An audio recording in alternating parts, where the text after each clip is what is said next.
Math, math, it's all about math, math, math, the wonderful world of math. Welcome to the wonderful world of math, a cappella edition. Just kidding. This is the cosine sum angle identity, volume 2.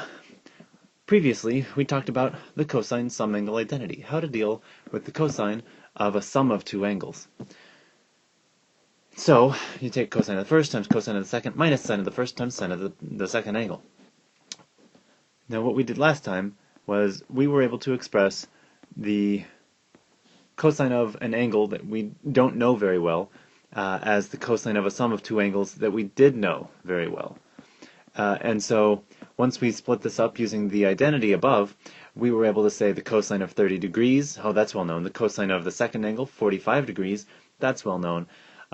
And we split this up into four trig functions whose values are well known. Today we're kind of going to do the opposite. We're going to start with four trig functions whose values aren't well known, and we're going to use the cosine sum angle formula in the other direction, right?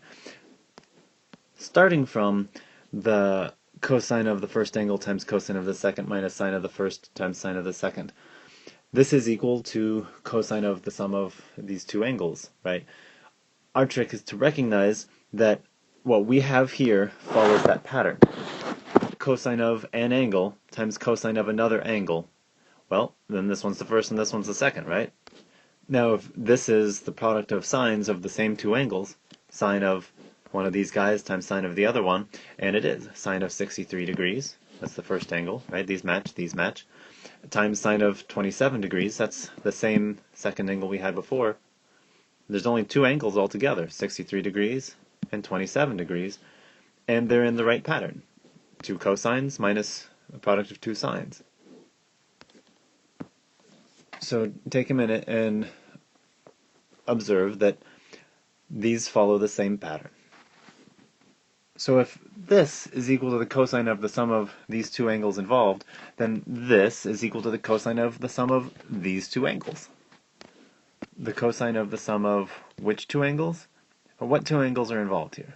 The cosine of the first angle and the cosine of the second angle times minus sine of the first angle, sine of the second angle. There's only two angles. They're in blue and purple, right? 63 degrees and 27 degrees.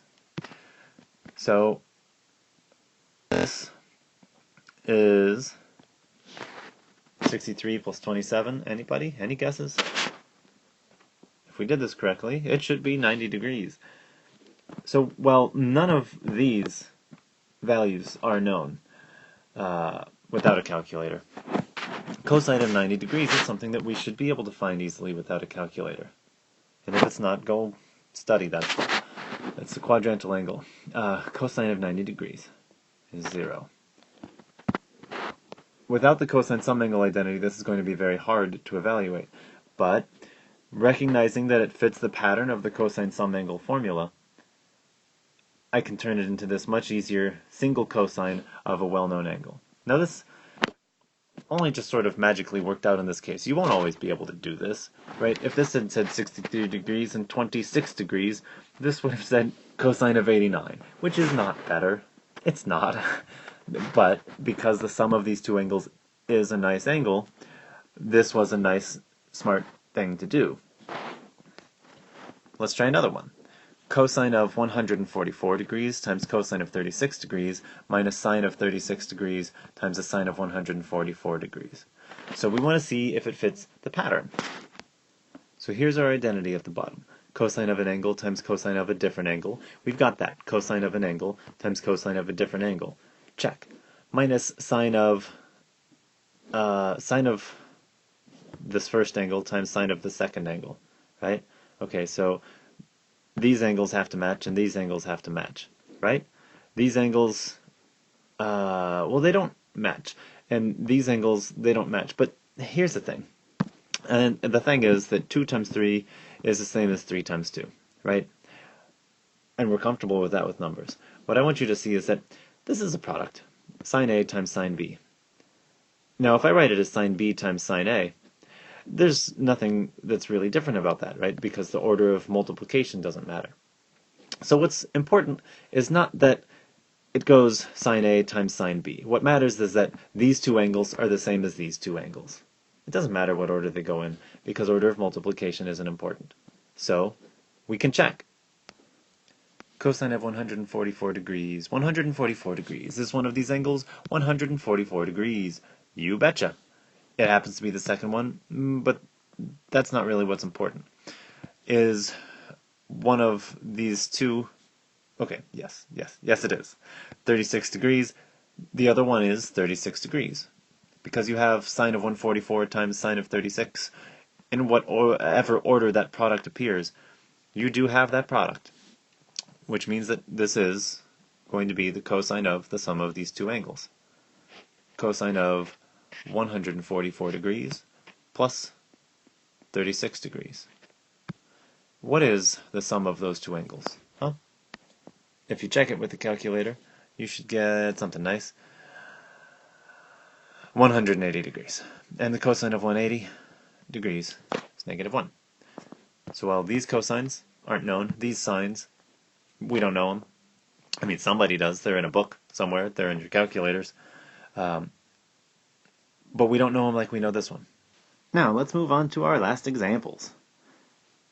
Simplify, if possible, using the cosine sum angle identity and evaluate. I'd like you guys to pause me and try these on your own for a second, and then we'll try to do them together. 3, 2, 1, here we go! Can I use the cosine sum angle identity on this? No. Cosine of an angle times cosine of a second angle. These two have to be the same A and B over here. So if 108 degrees is angle A and angle B is 12 degrees, this is not angle A. This is a different angle. This is angle C and angle D. I cannot use the cosine sum angle identity when I have 4 different angles. So, no. This first one cannot be simplified. How about the second one? Cosine of 43 degrees, cosine of some other angle, 2 degrees, minus a product of sines of the same two angles. Yes, this is a big check mark. And in fact, this is equal to the cosine of the sum of those two angles. 43 plus 2 is 45 degrees.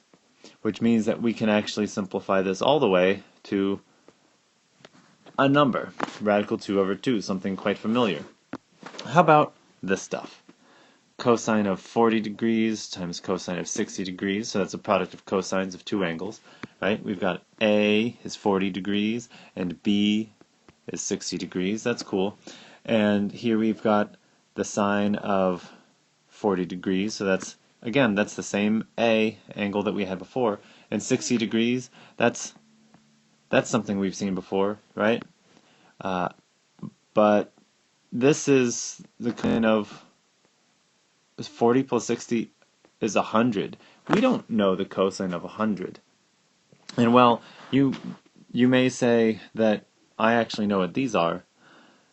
We do. But because we don't know what these are, we can't really simplify very effectively in either case. So I can use the cosine sum angle identity. It's just not helpful.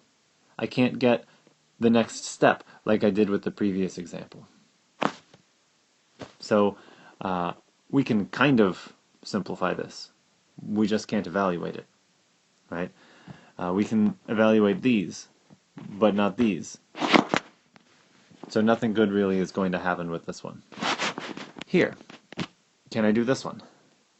Well, you've already theoretically paused this and looked at it and thought about it. The answer should be no. Cosine of A times cosine of B minus sine of A, and this is supposed to say sine of 100 degrees if we're supposed to make this work. It doesn't. So the answer is, again, just a big no. Okay?